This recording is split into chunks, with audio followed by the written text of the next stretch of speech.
Hello aspirants, welcome back on the channel. This is Neelam Gehlot, your reasoning mentor. आज का ये video होने वाला है हमारे कोल इंडिया लिमिटेड की जो नई वैकेंसी अभी आई है उसके बारे में।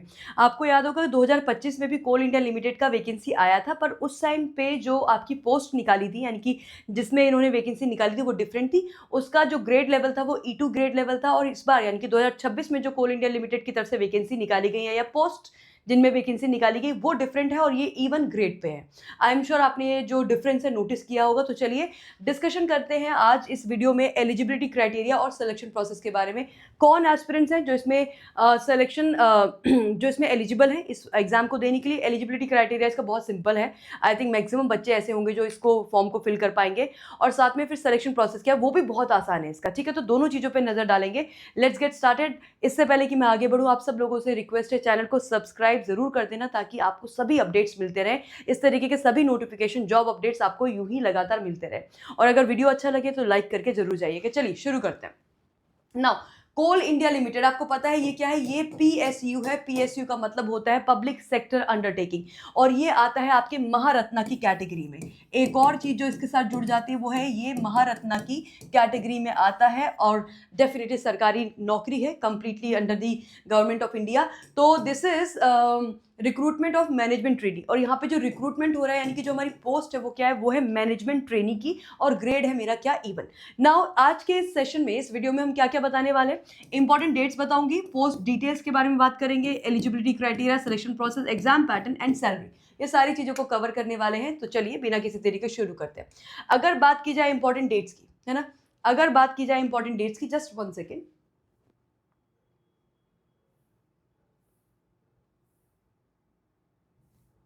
ओके, ठीक है। हाँ, तो अगर हम बात करें इंपॉर्टेंट डेट्स की, तो देखो फॉर्म फिलिंग, आपका जो फॉर्म है, मतलब ये जो एप्लीकेशन फॉर्म है ये आ गया था अभी 2 दिन पहले, 2-3 दिन पहले। लेकिन इसकी जो फॉर्म फिलिंग शुरू होनी है वो होनी है आपकी 12 मई से, और 12 मई से ये शुरू होगी सुबह 10 बजे तक। तो 12 मई से शुरुआत हो जाएगी। अभी आज कितनी, 7 या 8 तारीख है, ठीक है। देन उसके बाद लास्ट डेट आप ध्यान में रखिएगा कि 11 जून जो है वो आपकी लास्ट डेट है। तो 12 मई से शुरुआत होगी और 11 जून तक इसका फॉर्म भरा जाएगा। एंड देन उसके बाद आपका जो ऑनलाइन टेस्ट है, इसके लिए अभी इन्होंने कुछ अनाउंस नहीं किया है। इन्होंने बोला है कि ऑनलाइन टेस्ट की डेट जानने के लिए आपको जाना है इनके चैनल, इनके ऑफिशियल वेबसाइट पे, और वो ऑफिशियल वेबसाइट पर ही ये अपडेट करेंगे। फिर मुझे ऐसा लगता है कि देखो 12 मई से 11 जून तक तो फॉर्म फिलिंग ही चलेगी, मतलब पूरा 1 महीने का टाइम दिया है आपको फॉर्म फिलिंग के लिए। ये एग्जाम आपका 1.5 महीने के अंदर भी हो सकता है, एग्जाम आपका 2 महीने के अंदर भी हो सकता है, एग्जाम आपका 3 महीने में भी हो सकता है। बट आप अपने आप को जो टाइम स्ट्रैटेजिकली देना चाहेंगे, आई थिंक 1.5 महीने से ज़्यादा का टाइम अपने दिमाग में सोच के मत रखिएगा। उससे ज़्यादा मिल गया तो बढ़िया है, आप अच्छे से और रिवीजन कर लेंगे, प्रैक्टिस कर लेंगे। लेकिन अगर उससे कम मिला तो आपके लिए प्रॉब्लम हो जाएगी। तो जो टाइमिंग है वो दिमाग में रखिएगा कि आप जो टाइम है 1.5 महीने के टाइम के प्रोसेस में आप इसको प्रैक्टिस दिमाग में रखिएगा। चलिए आगे बढ़ते हैं। Now post details. तो टोटल ना यहाँ पे 9 पोस्ट निकाली गई है। टोटल यहाँ पे 9 पोस्ट निकाली गई, जिसमें कि आपकी 3 से 4 तो आपकी इंजीनियरिंग बैकग्राउंड की, जैसे मैकेनिकल इंजीनियर्स के लिए, इलेक्ट्रिकल वालों के लिए है, सिविल वालों के लिए है। इस तरीके से कुछ इंजीनियरिंग की है, कुछ आपकी सिस्टम की पोस्ट निकाली गई, कंपनी सेक्रेटरी की पोस्ट निकाली गई है। इस तरह से टोटल करते करते 9 पोस्ट निकाली है, और जो टोटल वैकेंसी वो आपकी 660 है। अच्छा, ये जो 660 वैकेंसी है इसमें क्या है ना, इसमें बैकलॉग इंक्लूडेड है, ठीक है। जो आपकी फ्रेश वैकेंसी है वो मुझे एग्जैक्ट नंबर याद नहीं, बट ऐसी कुछ 624 या कुछ इस तरीके से आपकी फ्रेश वैकेंसी है। बट इसमें अगर हम अपने पिछले साल यानी कि जो बैकलॉग है वो भी इंक्लूड कर दे, तब जाके आपकी 660 वैकेंसी बनती है। और ये जो 660 वैकेंसी है ये मतलब ये कंफर्म नहीं है, ये फाइनल नहीं है, ये बढ़ या घट सकती हैं, ऐसा आपके ऑफिशियल नोटिफिकेशन में कहा गया है। इसके बाद अगर मैं प्रोफाइल की बात करूं, तो प्रोफाइल है आपका मैनेजमेंट ट्रेनी, और ग्रेड है आपका E1, ग्रेड है आपका E1। चलिए आगे बढ़ते हैं। अब इसके आगे बढ़ा जाए तो सीधे बात कर लेते हैं एलिजिबिलिटी क्राइटेरिया को लेकर। तो कौन बच्चे एलिजिबल है? देखो एज जो है आपका पैरामीटर, उसमें एज आपकी देखी जाएगी 30 अप्रैल 2026 के हिसाब से। तो 30 अप्रैल 2026 ये कट ऑफ डेट है। इस दिन के हिसाब से, इस डेट के हिसाब से जो अपर एज लिमिट है, यानी कि मैक्सिमम एज जो है वो जनरल यानी कि अनरिजर्व या EWS, economically weaker section category के लिए 30 साल होगी, ठीक है। उसके बाद जो हमारा OBC नॉन क्रीमी लेयर है उसकी होगी 3 साल। उधर पे SC ST को रिलैक्सेशन मिलेगा कितना, 5 साल। इधर पे पर्सन विद डिसेबिलिटी को कितना मिलेगा, 10 साल का। तो हमारे OBC और PWBD SC ST कैंडिडेट को ये रिस्पेक्टिव आपको रिजर्वेशन दिखाई दे रहे हैं, रिलैक्सेशन दिखाई दे रहे हैं, ये मिलेंगे। बाकी जनरल की बात करें तो वो 30 साल की उम्र तक ये पेपर अपना दे सकता है एज ऑन 30 अप्रैल 2026 के हिसाब से। आगे बढ़ते हैं। अब हमारे पास जो पोस्ट है, जैसा कि मैंने आपको बताया कि 9 डिफरेंट पोस्ट निकाली गई हैं, तो वो 9 डिफरेंट पोस्ट जरा एक बार देख लीजिए। सिविल इंजीनियरिंग वालों के लिए, इलेक्ट्रिकल वालों के लिए, मैकेनिकल वालों के लिए सिस्टम की पोस्ट है। ये है आपकी ईएनटी, ये भी इंजीनियरिंग हो गया, ये जियोलॉजी की हो गई, इंडस्ट्रियल इंजीनियरिंग की होगी, राजभाषा अधिकारी, राजभाषा जो कि हिंदी लैंग्वेज के लिए है, और कंपनी सेक्रेटरी की भी पोस्ट यहाँ पे निकाली गई है। क्योंकि अलग अलग पोस्ट है, इसलिए अलग अलग एजुकेशन बैकग्राउंड चाहिए, अलग अलग क्वालिफिकेशन चाहिए। तो जरा इसको एक बार देख लेते हैं। अगर सिविल वाला बच्चा है, यानी कि सिविल वाला अगर इसको फिल करना चाहता है, तो उसके पास डिग्री होनी चाहिए सिविल में, degree in the relevant branch of engineering with a minimum of 60%। तो जो अनरिजर्व्ड बच्चे हैं, जो जनरल कैटेगरी वाले, उनके ग्रेजुएशन में 60% मांगे गए हैं। जो रिजर्व्ड कैटेगरीज है ना, जो रिजर्व कैटेगरी है, जैसे कि आपका एससी है, एसटी है, पीडब्ल्यूबीडी है ना, इनको 55%, यानी कि इनको 5% का रिलैक्सेशन यहाँ पे दिया गया है।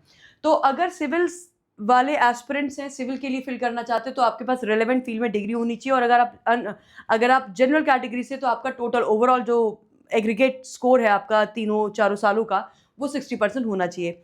देन मैकेनिकल की, इलेक्ट्रिकल की बात करें तो degree in the relevant field, वही 60%, मतलब बेसिकली ग्रेजुएशन चाहिए। मैकेनिकल वालों को मैकेनिकल की डिग्री चाहिए, और 60% ओवरऑल आपकी जो है जो परसेंटेज है वो बननी चाहिए। देन सिस्टम के लिए, जो सिस्टम की पोस्ट के लिए अप्लाई करना चाहते हैं, तो ये इनका क्राइटेरिया थोड़ा सा अलग है। Recognised as first class degree in BE, यानी कि बैचलर्स ऑफ इंजीनियरिंग और बीटेक और BSc in engineering, in computer science और कंप्यूटर इंजीनियरिंग और आईटी, और any first class degree with MCA. तो यहाँ पे जो लिखा है ना फर्स्ट क्लास डिग्री, इसका मतलब है कि 60% मार्क्स के साथ आपने एमसीए कर रखा है, तो ये आपसे कहा गया है। ठीक है, तो बेसिकली या तो आपका ये जो दिए गए हैं इनमें से आपने कुछ कर रखा है, या फिर आपने कोई भी जो है डिग्री ले रखी है, ग्रेजुएशन की डिग्री आपने ली है फर्स्ट क्लास, मतलब 60% मार्क्स के साथ, और साथ में आपने क्या कर रखा है, मास्टर्स ऑफ कंप्यूटर एप्लीकेशन, यानी कि आपने एमसीए भी साथ में किया हुआ हो। देन अगर बात की जाए ईएनटी की, तो ईएनटी के लिए बीई, बीटेक, बीएससी आपने इंजीनियरिंग में कर रखा है, रेलेवेंट ब्रांच से आपने किया हुआ है, विद मिनिमम 60% मार्क्स। तो बेसिकली ग्रेजुएशन ही है क्राइटेरिया, और 60% मार्क्स है हमारे अनरिजर्व्ड कैटेगरी के लिए। आगे बढ़ते हैं। जियोलॉजी वालों के लिए क्या बोला है? अच्छा, जियोलॉजी वालों के लिए यहाँ पे अलग है, यहाँ पे सबका नहीं है। जियोलॉजी वालों के लिए क्या मांगा है? एमएससी मांगा है, यानी कि पोस्ट ग्रेजुएशन मांगी है। एमटेक इन, या तो एमएससी कर रखा है जियोलॉजी में, या एमटेक कर रखा है, या फिर आपने अप्लाइड जियोलॉजी कर रखी है, या फिर आपने जियो फिजिक्स पढ़ा है, या फिर आपने अप्लाइड जियो फिजिक्स पढ़ा है विद मिनिमम 60। तो जियोलॉजी वालों के लिए यहाँ पे एमटेक मांगा गया है जियोलॉजी में, या एमएससी मांगा गया है। उसके डिफरेंट इन्होंने यहाँ पे ऑप्शन दे दिए हैं कि या तो अप्लाइड जियोलॉजी में किया है, या जियोलॉजी में किया है, या अप्लाइड जियो फिजिक्स में किया है, या जियो फिजिक्स में किया है, और 60% मार्क्स। तो इनके लिए क्या है? Post graduation is the criteria. किसके लिए? जियोलॉजी के लिए। देन इंडस्ट्रियल इंजीनियरिंग के लिए वही डिग्री का मतलब ग्रेजुएशन, 60% मार्क्स अपनी रिस्पेक्टिव ब्रांच में आपने कर रखा है। राजभाषा अधिकारी के लिए यहाँ पे भी पक्का इन्होंने जो है पोस्ट ग्रेजुएशन मांगा है, क्योंकि देखो बोला एमए इन हिंदी, आपने एमए कर रखा है हिंदी में with minimum 60% marks, and graduation with Hindi and English. तो आपने एमए हिंदी में कर रखा है 60% मार्क्स के साथ, और ग्रेजुएशन में आपके पास हिंदी और इंग्लिश दोनों सब्जेक्ट्स थे, एंड उस समय आपका परसेंटेज कम से कम 50% होना चाहिए। तो आई होप क्लियर हो गया होगा। तो बेसिकली राजभाषा के लिए अगर आप अप्लाई करना चाहते हो, तो आपका एमए इन हिंदी होना ज़रूरी है, और साथ के साथ उसके साथ उन्होंने ये भी बोला कि ग्रेजुएशन आपका जो है, और नहीं बोला, एंड बोला है, तो साथ ही साथ ग्रेजुएशन भी होना चाहिए आपका हिंदी और इंग्लिश दोनों भाषाओं में। ठीक। Now company secretary, at last हमारी 9th जो पोस्ट है वो है कंपनी सेक्रेटरी की। उसके लिए graduate in any discipline from a recognized university or institute having acquired company secretary qualification with associate or fellow membership of ICSI. Then साथ में बोला preference will be given to those candidates who have worked in a listed company। और यहाँ पे अगर tie हो, तो preference का मतलब पता है क्या होता है? कि सपोज 2 बच्चों के नंबर सेम आ गए, तो प्रेफरेंस उस बच्चे को दी जाएगी जिसने पहले से एक लिस्टेड कंपनी में काम कर रखा है। तो ये मतलब है कि प्रेफरेंस उस जगह पे प्रेफरेंस दे दी जाएगी। आगे बढ़िए। अब इसमें एक नोट है, क्योंकि बहुत सारे ऐसे कैंडिडेट्स हैं जिनके दिमाग में ये आ रहा हो कि हम भर सकते हैं, हमारा तो ग्रेजुएशन ही चल रहा है। तो समझ लीजिए, वो कैंडिडेट जो अभी अपने फाइनल सेमेस्टर में पढ़ रहे हैं, फाइनल ईयर में पढ़ रहे हैं, तो वो 2025 यानी कि ये वाले साल के अगर आप फाइनल ईयर में हो या फाइनल सेमेस्टर में हो, तो आप अप्लाई कर सकते हो। लेकिन आपके साथ एक कंडीशन रखी गई है कि भाई आपकी जो है ना ग्रेजुएशन का रिजल्ट 31 अगस्त तक आ जाना चाहिए। प्रोविजनल डिग्री आ जाए, रिजल्ट आ जाए, या आपके हाथ में डिग्री आ जाए, तो फिर आपके लिए 31 अगस्त तक की विंडो आपके लिए ओपन करी है। या यहाँ पे जैसे इस बार तो इन्होंने 31 अगस्त एक डेट दे दी, पिछली बार इन्होंने नोटिफिकेशन में लिखा हुआ था कि जब डॉक्यूमेंट वेरिफिकेशन का टाइम आएगा तो उस टाइम तक आपका रिजल्ट आ जाना चाहिए। ठीक है, तो इसको आप लोग यानी कि तैयारी करना बिल्कुल शुरू करिए। ठीक है, आगे बढ़िए। अब सिलेक्शन प्रोसेस बहुत आसान है। इनका होगा एक ऑनलाइन टेस्ट जो कि होगा सीबीटी यानी कि कंप्यूटर बेस्ड टेस्ट होगा, 200 नंबर का होगा, और उसके बाद आपके सीधे डॉक्यूमेंट वेरीफाई किए जाएंगे, कोई इंटरव्यू नहीं है, कुछ नहीं है, यानी कि सारा का सारा सिलेक्शन आपका ऑनलाइन टेस्ट के नंबर पे बेस्ड होगा और डॉक्यूमेंट्स आपके सही होने चाहिए। तो एग्जाम पैटर्न की बात कर ली जाए, ये है आपके सामने एग्जाम पैटर्न। अब इस एग्जाम पैटर्न के अंदर देखो, रीजनिंग पेपर 1 होगा, पेपर 2 होगा, दोनों एक ही दिन होंगे, पहले पेपर 1 फिर पेपर 2। पेपर 1 में आपका रीजनिंग, न्यूमेरिकल एबिलिटी का मतलब है ये आसान होगा, ये क्या होगा, ये इजी होगा। तो रीजनिंग है, न्यूमेरिकल एबिलिटी है, इंग्लिश लैंग्वेज है, जनरल अवेयरनेस, सबके मिला के 100 क्वेश्चन होंगे, यानी कि 25-25 क्वेश्चन सब में होंगे। इसका मतलब यही है 25 चक 100। ठीक है, 100 क्वेश्चन 100 नंबर के, 3 घंटा यहाँ पे नहीं मिलेगा। ये 3 घंटे का टाइम जो है ना, ये टोटल टाइम है, ये टोटल टाइम है, यानी कि पेपर 1 पेपर 2 को मिला के आपका 3 घंटा होगा। फिर पेपर 2 है, पेपर 2 जो है ये आपको मिलेगा प्रोफेशनल नॉलेज। अब प्रोफेशनल नॉलेज में आपका डाउट आ सकता है, क्या प्रोफेशनल नॉलेज का मतलब यहाँ पे है कि जो आपने अपना, जैसे कि सिविल इंजीनियरिंग वाले बच्चे हैं तो सिविल का पूछा जाएगा, मैकेनिकल वाले तो मैकेनिकल का पूछा जाएगा, कंपनी सेक्रेटरी के लिए अप्लाई करना चाहते हो तो वो पूछा जाएगा, सिस्टम के लिए, जियोलॉजी के लिए अप्लाई करना चाहते हो तो वो पूछा जाएगा। प्रोफेशनल नॉलेज का मतलब जो आपने ग्रेजुएशन और अपनी पोस्ट ग्रेजुएशन में पढ़ा है वो पूछा जाएगा। इसका आएगा 100 नंबर का पेपर, और ये 100 नंबर का होगा। तो 200 क्वेश्चन 200 नंबर के, 3 घंटे का टोटल टाइम मिलेगा पेपर 1 के लिए और पेपर 2 के लिए, साथ में आपको टाइम मिलेगा, यानी कि सब साथ में आ जाएगा, टाइम आपको खुद मैनेज करना है। अच्छा, यहाँ पे आपकी नो नेगेटिव मार्किंग, आपकी नेगेटिव मार्किंग जो है वो नहीं है, मतलब अच्छी बात है, कहीं पे गेस वर्क करना तो कर सकते हैं। देन दूसरा, ये क्वालिफाइंग नंबर बताए हैं आपके, इसको भी देख लीजिए। इन्होंने यहाँ पे बोला है कि जनरल के लिए मिनिमम 40 नंबर लाना जरूरी है, उधर नॉन क्रीमी लेयर ओबीसी के लिए कम से कम 35 नंबर, SC ST PWD के लिए कम से कम 30 नंबर। लेकिन इस पर जाइएगा मत, क्योंकि ये जो है ये मिनिमम है कि मतलब इतना तो लाओगे तो क्वालिफाइड माना जाएगा, लेकिन क्वालिफाइड से काम तो चलता नहीं आजकल। आपको क्या करना पड़ेगा, मेरिट में नाम लाना पड़ेगा, आपको ज़्यादा नंबर लाने पड़ेंगे, तब जाके आप बाकी लोगों को हटा के आगे निकल पाओगे। तो ये सिर्फ एक क्वालिफाइंग क्राइटेरिया है, बट इतना ही एजेंडा लेके मत चलना, उससे ज़्यादा नंबर लाने होते हैं। ठीक है, आगे बढ़ते हैं। तो क्वालिफाइंग नंबर ये मैंने आपको दिखाई दिया कि यूआर के लिए, अनरिजर्व के लिए 40 है, इधर ओबीसी के लिए 35 है और उधर SC ST PWD के लिए 30 है। This is just a qualifying. अब अगर बात की जाए हमारी सैलरी की, तो भाई सैलरी जो है वो आपकी 60,000 बेसिक से लेके 1,80,000 तक जाएगी पर मंथ। शुरुआत में आपको 60,000 बनेगा और उसके बाद आपका प्रोबेशन पीरियड होगा 1 साल का। ठीक है, आपका जो है प्रोबेशन पीरियड होगा 1 साल का, 1 साल के बाद आप परमानेंट कर दिए जाएंगे। ठीक है, उसके बाद आपकी जो है सैलरी बढ़ के आपको मिलने लगेगी। उसके साथ साथ क्योंकि सरकारी नौकरी, तो सरकारी जो आपको अलाउंसेस मिलते हैं, पर्क्स मिलते हैं, बेनिफिट मिलते हैं, वो यहाँ भी मिलेंगे। डीए मिलेगा, HRA हाउस रेंट अलाउंस मिलेगा, परफॉर्मेंस रिलेटेड पे यानी कि PRP, आपका परफॉर्मेंस कैसा है उसके बेसिस पे आपकी सैलरी में इंक्रीमेंट हो जाएंगे कुछ परसेंटेज के, as applicable for the post. Benefits such as leave, medical facility, CMPF CMPS, gratuity, CIL, executive defined contribution pension, सब कुछ यहाँ पे मिलने वाला है। मतलब मजे की जिंदगी होने वाली है, सारा पैसा बचने वाला है, सैलरी ऑलमोस्ट बच ही जाएगी, सब कुछ यहाँ पे मिल ही रहा है, हाउस रेंट अलाउंस मिल रहा है, डीए मिल रहा है, सब एवरीथिंग। ठीक है, सरकारी नौकरी का यही फायदा है।